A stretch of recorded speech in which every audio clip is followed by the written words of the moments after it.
this one I'm going to read out Rialacha na Scoile. Pictiúr a hain. Sa chéad Pictiúr feiceann míad príomhide ard scoileann cnic agus slí go dtí an tónó 7. Ag an tónó seo, leabharóidh sí le daltaí na Scoile faoi imeachtaí na 7 agus mar is gná bracaigh sí trí Rialacha na Scoile. Is siad na Rialacha tá ann ná meas a bheith ar chách, éad a Scoile a chathamh, an Scoile chumad mar thaobh sanna, obair go díolach, gan bhfuilíocht dhéanamh, gan ruma a chugant nó tabach a chathamh, agus faoihearra gan alcóla óil nó drogaí a thógáil. Pictiúr a dó. I Pictiúr a dó is folas nar éis roinnt na daltaí leis an bríomhide agus feiceann míad iad ag briseadh na Rialacha.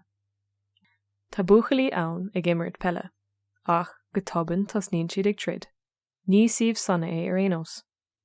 An sin feiceann míad cailíní ag briseadh na Rialacha freisin taobh thiar den bhuacháin rothair agus iad ag caitheamh de buic. Pictiúr a trí. I Pictiúr a trí bear an beirt bhúntóir an túsal ó brian agus bannaí thuma ar na daltaí a bhris Rialacha na Scoile. Tá siad anchrostailó. Chuireann an túsal ó brian a gcuine don na buachalaí a bhí ag trid gur bíad Rialacha na Scoile meas a bheith ar chéile agus siomh sanna a chruthú. Fiafraíonn sé díobh an bhfuil éon rud le rá acu. I gcás na galíní, tá bannaí thuma ag tuairt amach chomá. Deir sí go ndéanann tabhac dochar dáslánta agus gur chur amú airgid é. Pictiúr a 4. Nuair a théann na daltaí abhaile, ceistíonn na dismóthóirí iad. Deir sí go bhfuair siad léithún Scoil sa tráthnóna ag rá go raibh báiste i driblóid. Fiafraíonn siad díobh cad a rinne siad. Dar leo beidh cruinniú ag cá leis an príomhide ar maidin faoi. Tá úna agus scanra ar na daltaí. Tá is acu go bhfuil siad le bunk ceartanis. Pictiúr 5. I Pictiúr a 5 feiceann míad Seán, duine de na buachalaí triblóideach, le na hismóthóirí os cór an phríomhide. In sin an príomhide lo cad a tharla. Níl tismóthóirí Sheán sásta agus tá nára ar Sheán.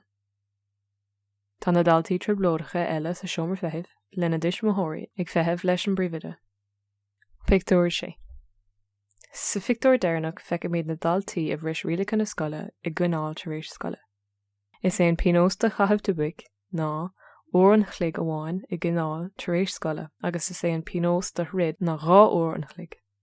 Tá na daltaí ag stadéir Rialacha na Scoile agus tá ceacht fálamtha acu anois. Ní bhriseadh siad na Rialacha riamh arís.